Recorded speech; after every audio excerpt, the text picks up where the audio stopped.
I know at the end of 2025, I told myself I'm putting myself on a book buying ban at least for the first 3 months of 2026.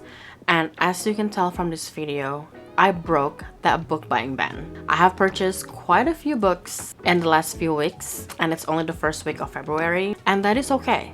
Because us as book readers, if book shopping is one of the source of our joy and happiness, I think it's okay to break it. Honestly, the logic doesn't make sense, but don't think about the logic. Anyways, I know you're here to see what kind of books I was able to purchase recently, and I am here to share with you. So let's just start with the first few books in my book haul stack. So the first few books, I'm gonna talk about it at the same time because they are part of a book series. And I guess let me just show you what it is.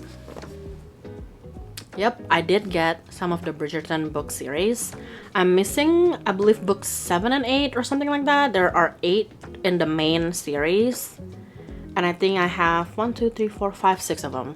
Honestly, as of right now, I'm not sure which order I have, but I know I have book 1 at least. Most of them, I got it from the used bookstore that I always go to, which is called Las Vegas Books. So if you are in the Las Vegas area or you're visiting sometime soon, make sure you check them out. I will leave their address and their social media stuff down below.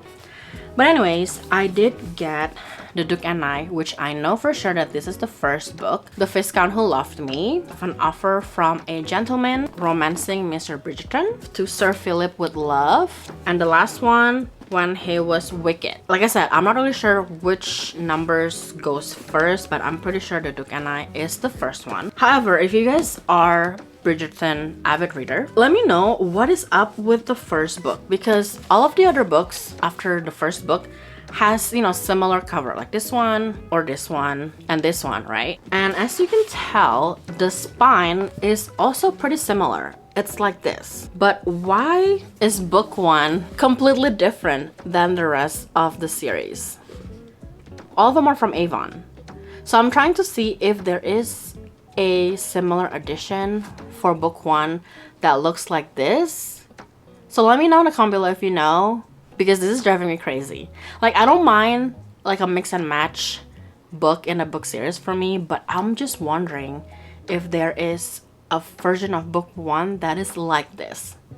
I just want to know. Anyways, enough rant for the Bridgerton series. Okay, let's just mix it up a little bit. I'm gonna share with you the 2 books that I got sent by the publisher. The first one is called How to Be a Rich Old Lady by Amanda Holden. And this book was sent to me by Avid Reader Press, which is the publisher of this book. This just sounds honestly pretty interesting. I think it's about how to invest, how to build wealth, how to create the wild, beautiful life you want. There's only 284 pages, I believe. So that is not bad at all. And oh my gosh, there's actually a lot of actual examples on how to invest. I do see some, what is it called? Small cap index mutual fund, mid cap index ETF, which I have heard of, but I'm not really completely sure what they are. There's graphs, there's tables. It sounds interesting, so I definitely would try to give this book a read. So the other book that I was able to get from Simon & Schuster is Family Drama by Rebecca Fallon. I think she's actually in the back of the book cover, which is kind of like a nice style. I think this one is about a woman in the 90s who is a young mother married to a history professor. And in LA, she stars in Life and Times, a daily fixture on TV screen nationwide. So I think she might be like an actress or someone who has been on TV. And I think in the 2000s, we hear about her kids, her twins, Viola and Sebastian, who has no idea, I believe, that their mom was famous back in the 90s. So I'm not really sure what this book is all about, but this one is newly published. I believe I got sent this by Simon & Schuster, like I said, because I'm part of the Simon's Books Buddy program that they have. They have been really giving me or sending me the books that I requested. And then out of the 2 that I read, Aftertaste and The Bright Years, both books were pretty good and really up my alley. So I'm hoping that this one would also be the same, if not better. And I hope to read it sometime this year. I think the next few books that I am going to share with you are part of my contemporary romance book haul. I did get a couple of this because they are part of a series and I wanted to start reading them. And let's just go ahead and talk about them. There's only 4 books in this category. The first one is called Curvy Girl Summer by Danielle Allen. This one is about Alia. The female main character is almost 30, and of course her family is also saying that, hey, your biological clock is ticking. Her family basically implying that her personality and her body might be too big to land a man. She lets them know that they've gone too far and her man loves her curves. Thank you very much. She has 7 weeks because she is gonna be 30, I think, and she's planning this big celebration of her birthday. She's aiming to find a boyfriend that she can basically announce to her family that, hey, you don't have to worry about me. I'm turning 30 and I have a great boyfriend here. So she has been going on blind dates. They're not successful at all. And I guess she met this bartender at a local bar and he was saying that, why don't you try dating apps? You know, those are the thing now. People like us who are single or whatever, you know, try out dating apps to find a perfect boyfriend. Anyways, she did try that. But the thing is, she is more and more attracted to this bartender guy. And I don't know what's gonna happen. I feel like I already know, but I wanna read all about how our FMC finally can find the perfect boyfriend before her 30th birthday. So the second book that I got, I think I actually got this book from TJ Maxx. This one is The American Roommate Experiment by Elena Armas. This one is actually the second book, or the companion book, I guess, after The Spanish Love Deception. I do have that book, but I haven't read it. But when I saw this book, and I know that this is the second book, I just decided to pick it up. Rosie has a problem. A few, actually. She just quit her well-paid job to focus on her secret career as a romance writer, only to enter a creative slump. Then, the ceiling of her New York apartment literally crumbles on her. She heads to her best friend Lena's empty apartment, not knowing that Lena has already lent the studio to her cousin Lucas, who Rosie has been stalking on Instagram. To Rosie's surprise, Lucas offered to let her stay with him, at least until she can find some affordable temporary housing. Soon, Rosie discovers that Lucas is intent on coming to her rescue like a Spanish knight in shining armor. Only this one strolls around the place in a towel, has a distracting grin, an irresistible accent, and comes with a set of mad cooking skills. So I guess Lucas is from Spain and staying in America for like, what, 6 months? 6 weeks? And when Lucas learns of Rosie's writer's block, he proposes an outrageous idea to bring back her literary muse and meet her deadline. He'll take her on a series of experimental dates meant to jumpstart her romantic inspiration. Rosie has nothing to lose, her silly online crush is totally under control, but Lucas' stay in New York has an expiration date, and 6 weeks may not be enough time for either her or her deadline. That actually sounds really cute. I think it has a potential for being a swoon-worthy romance novel that I will read this year. Hopefully if I get to The Spanish Love Deception this year as well, but I cannot wait to read this book. The next one in the romance genre is The Co-op by Tara DeWitt. I have heard so many great things about this author, but I don't think her books are talked enough. I feel like I don't really hear a lot of people talking too much about her books. But this one is about Laureen and Deacon, and they had one short and contentious summer fling when they were teenagers. But a decade later, when their grandmothers have left them with a shared ownership of their Santa Cruz building, they're thrust back together and have to figure out how to brace up the pieces. Laureen has the money, but in order to access her trust, she has to be married. Deacon has the construction expertise but lacks the fun. A deal is struck: marry for however long it takes to fix up the property, collect a profit, and cut ties. In a home without walls, the pair will have to break down emotional ones, deal with the exposure of living with the opposite sex. Okay, I think if you love fake marriage or marriage of convenience like this one, I think you would like it, and I think I'll like it too. I cannot wait to read this book. I do have 2 of her other books in my collection. I'm not really sure which one was published first, but I definitely will hopefully start one of Tara DeWitt's books sometime this year. Last but not least, in the romance category, I have Nora Goes Off Script by Annabelle Monaghan. I feel like I have saved this specific book on my book outlet wishlist for a long time, but it never goes back in stock. And when I found it at my local used bookstore, I decided to pick it up. I think this one is about Nora, who is a screenwriter. But when her too good to work husband leaves her and their 2 kids, Nora turns her marriage collapse into the best script of her life. When it's picked up for the big screen and set to film at her home with former sexiest man alive Leo cast as her ex-husband, Nora's life will never be the same. After shooting wraps, Nora finds Leo on her porch with a half-empty bottle of tequila and a proposition. He'll pay $1,000 a day to stay for a week. She could use the money, but it's the need in his eyes that makes her say yes. I feel like Annabelle Monaghan's always have a very interesting characters, and I love that usually the FMC is in her mid-30s. They've been either married or divorced or with kids, so I just am super interested in reading another Annabelle Monaghan's books. And this one has been in my radar for quite a long time because I feel like a lot of people actually do love this book as well. And I love how thin it is.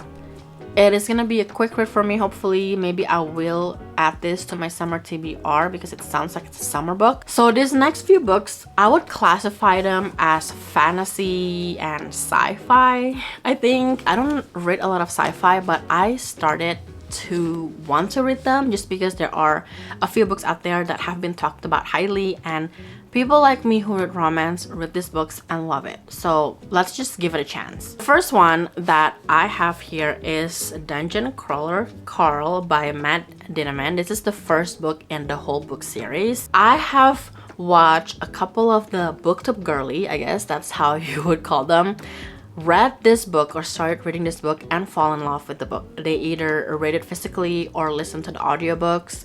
I think I'm just gonna try and read it physically first because I did get the paperback of the first book, and honestly I'm just super excited and I'm really hoping that I would love this book.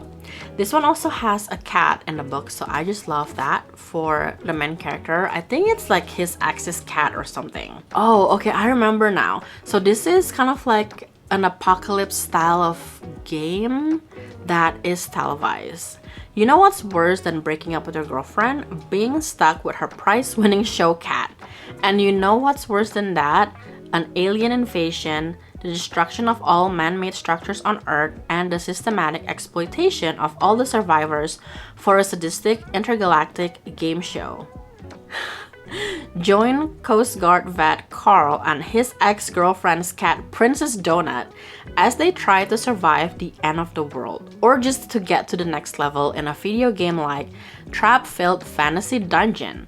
A dungeon that's actually the set of a reality television show with countless viewers across the galaxy. Exploding goblins, magical potions, deadly drug-dealing llamas. This ain't your ordinary game show. Welcome, Crawler. Welcome to the dungeon. Survival is optional. Keeping the viewers entertained is not. A lot of people really do love this book, so I'm hoping that if I do get to the first book this year that I will love it and I will probably continue on with the series. I think there's like 7 or 8 books, so it's a pretty long book. I don't know if the main character Carl is gonna be in all of them or if there's gonna be other characters that we're gonna be learning in the next few books. But anyways, let me know in the comment below if you have read this book. Like I said, I've heard so many great things about this book and the book series that I just have to pick it up. So the next one in this kind of fantasy sci-fi genre is none other than The Will of the Many by James Islington. I think that's how you say his name. This is the first book, I think, in the Hierarchy book series. I'm not sure if there's gonna be more than 2 books. I know the second book is out already, but I was able to get this paperback version of the book from Book Outlet not too long ago. I think the second book is out, but it's in hardcover, so I'm gonna wait until the paperback comes out.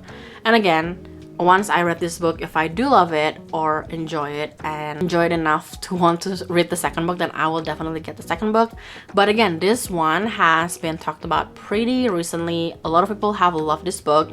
They said it is the best fantasy book that they have read. Fantasy sci-fi, I guess, but a few people also think that this book is a little bit overhyped, so I decided to buy it to read for myself. If you don't know this book, it's about the Katanan Republic, the Hierarchy. that rule the world now, but they don't know everything. I tell them that my name is Fizz. I tell them I was orphaned after a tragic accident 3 years ago, and that good fortune alone has led to my acceptance into their most prestigious school. I tell them that once I graduate, I will gladly join the rest of civilized society in allowing my strength, my drive, and my focus, what they call will, to be leached away and added to the power of those above me, as millions already do, as all must eventually do. I tell them that I belong, and they believe me. But the truth is that I have been sent to the academy to find answers, to solve a murder, to search for an ancient weapon, to uncover secrets that may tear the Republic apart. And I will never ever cede my will to the empire that executed my family. To survive though, I will still have to rise through the academy's ranks. I will have to smile and make friends and pretend to be one of them and win.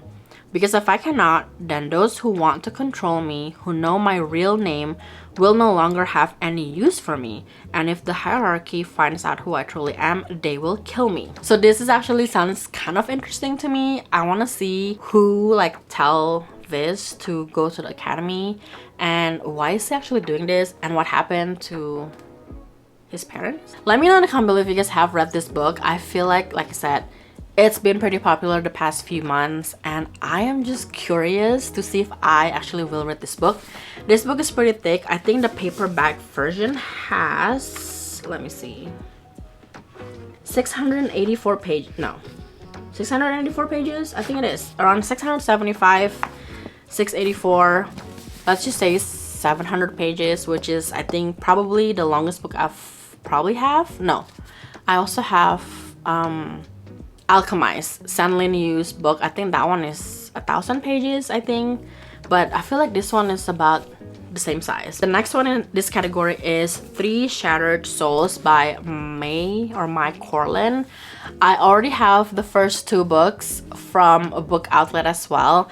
This one came out, I believe, last year, and I was hunting this down because it is a special edition. All of my books in this series, the 5 Broken Blades, the 4 something, I forgot what it's called already, but basically it's a play around with 5, 4, and 3, and this is, I think, the last book, and all of them has kind of similar sprayed edges, and I just want to get them all uniform before reading the book. I know it's a problem. I have bought a lot of book series, but I haven't even read any of them, and I already have a complete series.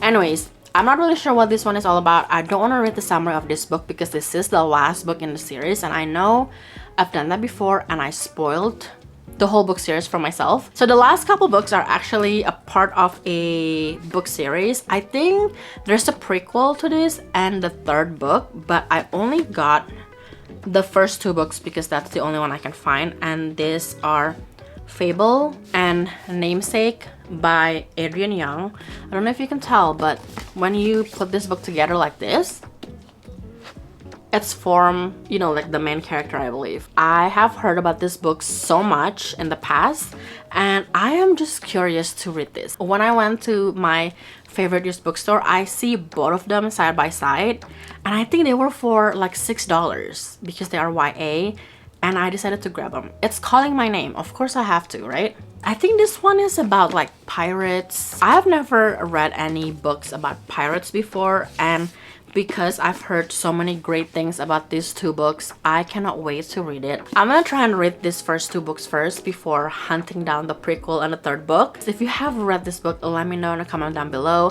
I know that so many people have talked about other Adrian Young's books that they all love too. I haven't been able to really see them anywhere in my used bookstore or even the thrift stores, so let me know if you have read any of her other books and which one I should read next. Anyways, those are all of the books, not all of the books to be honest with you, some of the books that I want to share with you from the most recent book haul that I've done in the beginning of 2026. I know that I probably will buy more books and probably will post more book haul videos, so if you enjoy any of this type of videos, make sure to subscribe.